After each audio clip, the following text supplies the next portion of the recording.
When examining global economic power through conventional metrics, China appears formidable. With 1.4 billion people, the world's largest naval force, and infrastructure development that outpaces most Western nations, the narrative of inevitable Eastern ascendance seems mathematically certain.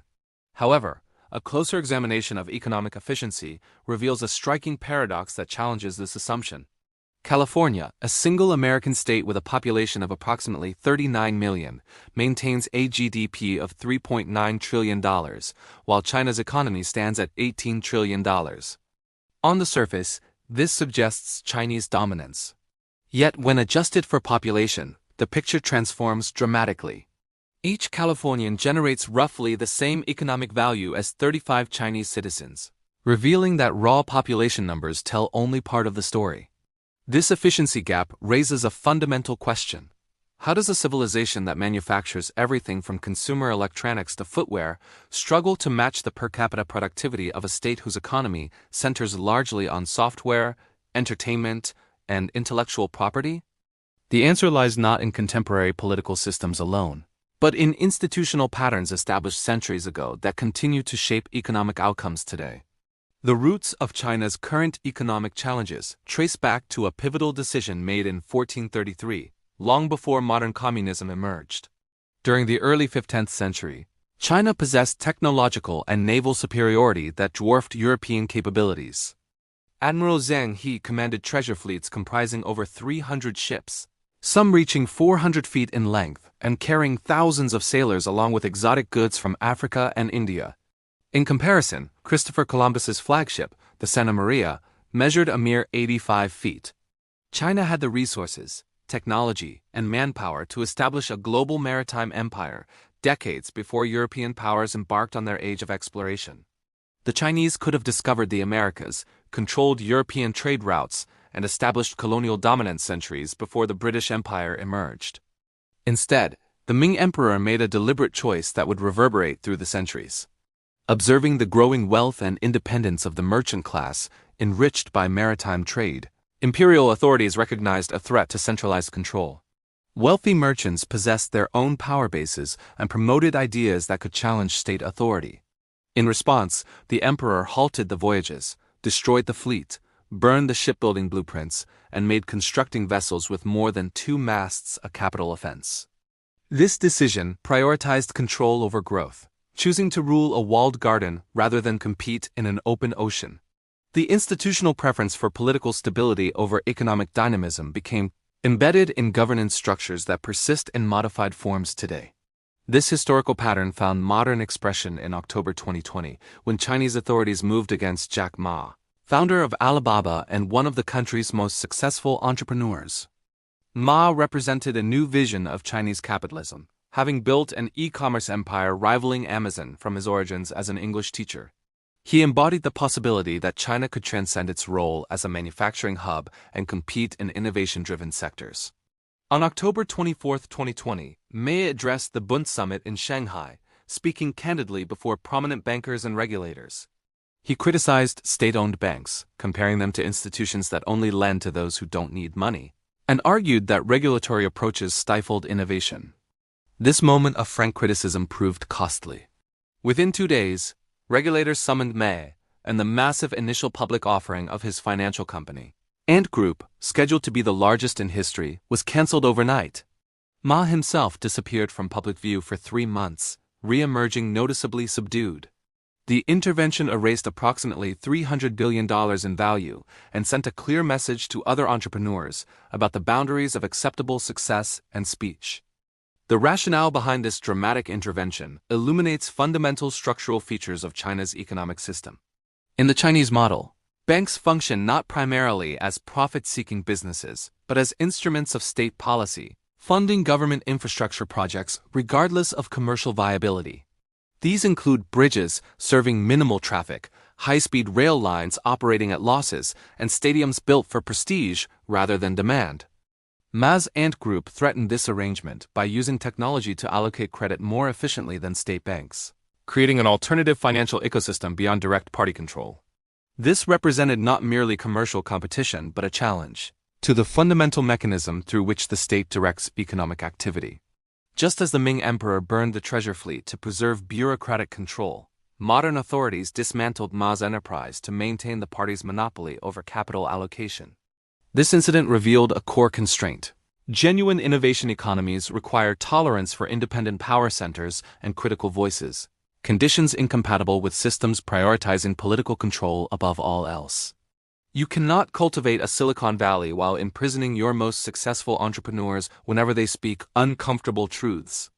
The efficiency paradox extends beyond finance into manufacturing, where careful analysis challenges the common perception of China as the world's factory. The ubiquitous Made in China label has become a psychological anchor, creating the impression that China serves as the engine room of the global economy. However, closer examination of actual value creation reveals a more complex reality. Consider a typical smartphone. The screen likely comes from Samsung in South Korea, the protective glass from Corning in America, camera sensors from Sony in Japan, and critical microchips from Taiwan or American-designed components. China's role consists primarily of assembling these components, performing the low-skill, labor-intensive work of putting pieces together. On a smartphone selling for $1,000, China typically captures only $10 to $20 in value while dealing with the pollution and labor intensity of assembly. Meanwhile, California and other centers of intellectual property development capture $400 or more in profit margins through design, branding, and component innovation. This creates what some analysts call the Lilliputian effect. From a distance, China appears gigantic due to the sheer volume of goods flowing through its ports. But closer inspection reveals thousands of small, low-margin operations competing fiercely for minimal returns, while the substantial wealth flows back to Western companies controlling intellectual property. This manufacturing reality creates a mathematical puzzle. If China captures only pennies per unit in assembly work, how did it report an $18 trillion GDP? The answer lies in a massive shift toward construction-based growth divorced from genuine demand. Driving outside major Chinese cities, one encounters vast forests of empty high-rise buildings, sometimes 30 or 40 stories tall, fully completed and landscaped, yet utterly vacant. These ghost cities are not planning failures, but rather the predictable outcome of an incentive structure that rewards local officials based on GDP growth statistics. The fastest method of generating paper growth involves borrowing from state banks and constructing buildings regardless of actual demand. The moment concrete is poured, it registers as GDP growth, even if the structure will never be occupied. Economist analysis characterizes this as a zombie economy, where enterprises that would normally fail in market systems continue operating through continuous state support. Recent estimates place the value of unsold housing inventory and unfinished projects at approximately $13 trillion, exceeding the combined GDPs of Germany, Japan, and India. This represents wealth existing only as piles of bricks, generating zero economic return, a massive misallocation of capital that will burden future growth for decades. The system has effectively traded future prosperity for current statistical targets, creating an illusion of growth that masks fundamental economic dysfunction. Compounding these structural economic problems is a demographic crisis that may prove even more intractable. Decades of the one-child policy created the 421 problem. Many young adults are only children responsible for 2 parents and potentially 4 grandparents, creating impossible financial and caregiving burdens. This social engineering produced a severe gender imbalance, with approximately 115 boys for every 100 girls in the 15 to 19 age bracket, mathematically guaranteeing that millions of young men will never find partners or establish families. The resulting phenomenon called tangping, or lying flat, represents a rational response to unsustainable pressures. Young people increasingly refuse to participate in the grueling 996 work culture. 9 in the morning to 9 at night, 6 days a week, recognizing they cannot work hard enough to overcome structural disadvantages. They decline to purchase overpriced housing, marry, or have children, doing only the minimum necessary for survival. This represents not individual failure but collective recognition that the social contract has broken down. By 2050, China is projected to lose 200 million working-age adults, equivalent to the entire population of Brazil vanishing from the workforce. The nation is rapidly transforming into a massive nursing home, with 300 million seniors straining healthcare systems while the working-age population shrinks. You cannot maintain a manufacturing economy, much less develop an innovation economy, when half the population requires elder care and the other half is providing it. The California comparison illuminates why innovation remains concentrated despite challenges. California certainly faces serious problems including high costs, homelessness, and urban dysfunction. However, its ecosystem supports what authoritarian systems cannot replicate. Silicon Valley's strength derives from a chaotic collision of venture capitalists, lawyers, dropouts, and immigrants who fail constantly, get fired, and start over. This messy environment creates space for experimentation that bureaucratic systems inherently resist. In authoritarian contexts, failure carries severe consequences beyond financial loss, including social credit damage and potential political repercussions. Success also carries risks, as Jack Ma's example demonstrates. Entrepreneurs face a narrow window where they must remain successful enough to be valuable but not so successful as to threaten power structures. This fundamental tension creates a ceiling on innovation.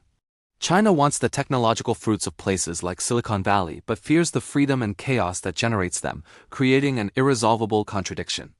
They have built the hardware infrastructure of a superpower while running software designed for control rather than creativity. The contrast between Jack Ma and Jensen Huang illustrates these different trajectories. Jensen Huang, born in Taiwan and raised in America, founded NVIDIA at a Denny's diner in California. By 2024, NVIDIA's value exceeded the GDP of most G7 nations, controlling critical AI chip technology.